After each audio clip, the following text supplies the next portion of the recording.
and welcome back. We're continuing our 2025 NFL preview. We are in the AFC East, and we're going to talk about the Jets.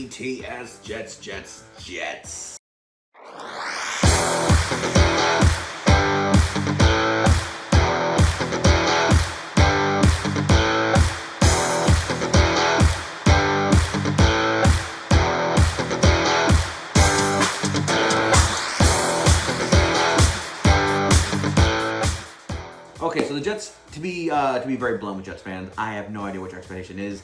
Once again, this is another year where, quite frankly, the thought of Aaron Rodgers doing anything for the Jets, quite frankly, is more of a cemented campaign of obviously and not so much as hopefulness as you have given the field to Justin himself. And I can't help but feel like this is just a major band-aid on hope to see where the season might go through. The Jets, I feel like they're more dysfunctional, not so much in the player department, but more in the front office and coaching staff department. This is going to be a case of just see what happens. I think a lot of Jets fans are basically just going to the games and just watching the season with a sense of, I have no idea what's going to happen, but I'm a Jets fan, so I'm cursed to watch the season. And it's sad because I feel like the rest of the AFC East is probably already more focused for the season, even though they probably have a much lower expectation for the season. But for the Jets, for some reason, this just feels into the case of, can we just call Jets a meme? It's just an adjective now. It's no longer a noun. It's just an adjective to describe what it's like to be a Jets fan. But do the Jets have any hope? Because I do believe that every team has hope, for at least the first 6 weeks. These are the 3 games I think Jets fans need to pay attention to, and the Jets have any hope for this season to be somewhat different. Starting with Week 6 versus the Denver Broncos. Bo Nix, Sean Payton come in after a very successful campaign going to the playoffs, and a big surprise. But like a lot of rookie quarterbacks of last year, there's the thought of a sophomore slump. Do I believe Bo Nix will have a sophomore slump? There's still a chance, but I do believe that all rookies has a chance to be figured out or to hopefully get better. But the big thing is that second-year wonder is always going to be a case of, can you get better than what you were in your first season?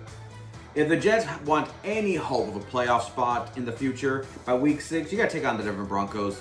You got to take him down because for all I know, that could be a tiebreaker conversation when it comes to Week 18. You definitely want to get this win under your belt to hopefully make yourself look like you're competing, especially in the AFC Conference playoff rack. And then we go to Week 12 at Baltimore. I'm sorry, the Baltimore is one of the big bullies of the AFC, that with the Chiefs and the Bengals probably, and maybe even the Bills. So I'm sorry, guys, but if you really want to see if there's any last bit hope, Week 12 at Baltimore might be the ultimate do or die, depends how the season's going. Whether you're going to surrender to the upcoming NFL draft or you're going to submit yourself and try to find some way to get a last wild card spot at the 7th seed. And if that doesn't do it for you, then I'll give you Week 15 at Jacksonville. Another team that, in a similar way, is going through an identity crisis themselves. We had a lot of hope and expectations for their quarterback situation. But now here they come in with a new quarterback, and of course, Travis Hunter himself, Heisman winner from Colorado.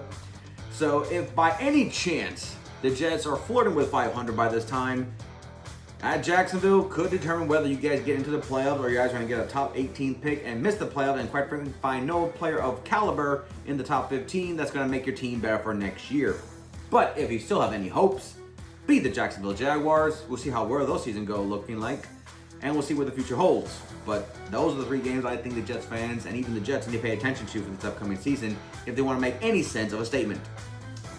But the highest and lowest point for the Jets fans, I am sorry, the highest win total like right now I see is 7. 7-10 is my highest point. The biggest thing is I feel like everyone else in the AFC East looks and sounds a little bit more confident. Even the Patriots, a team that I quite frankly believe will probably be either tied with you or worse off. We'll get to that when we talk about the Patriots. But if things go worse, like you just give up on Justin Fields, then 5-12 might be the next best thing. Do I believe the Jets could be competing for the number 1 pick in the draft? I believe if they do, it's a major waste for a lot of very talented players they have drafted the past 2 or 3 seasons. And if they happen to go from those caliber players, the Wilson, the Sauce Gardner, and now we're here again, top 5 again, or worst case, top pick in the draft, determine whether your quarterback future is.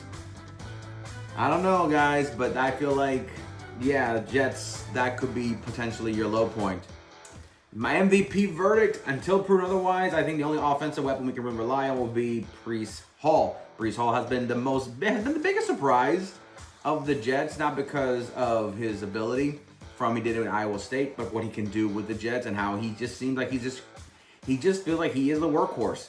Even though I don't see him like Derrick Henry or the Barkley, but I believe that when he gets opportunities, he makes do. Plus, he's probably the only most confident player I can say on the team that I can say he will do something because he can. And the verdict for the Jets fans, I'm sorry, I see you guys as a top 10 pick, mainly because of record. And I will honestly say I'll put you up there with the Giants and even the Saints as candidate for the number 1 pick in the draft. And that's where I believe the Jets will be. So, sorry, Jets fans. I know you want to have a hopeful season, but it just feels like after Aaron Rodgers and coaching shift and all that, I can't give you hope right now. But hopefully the season will be different because that's why they watch the games. But that's the Jets.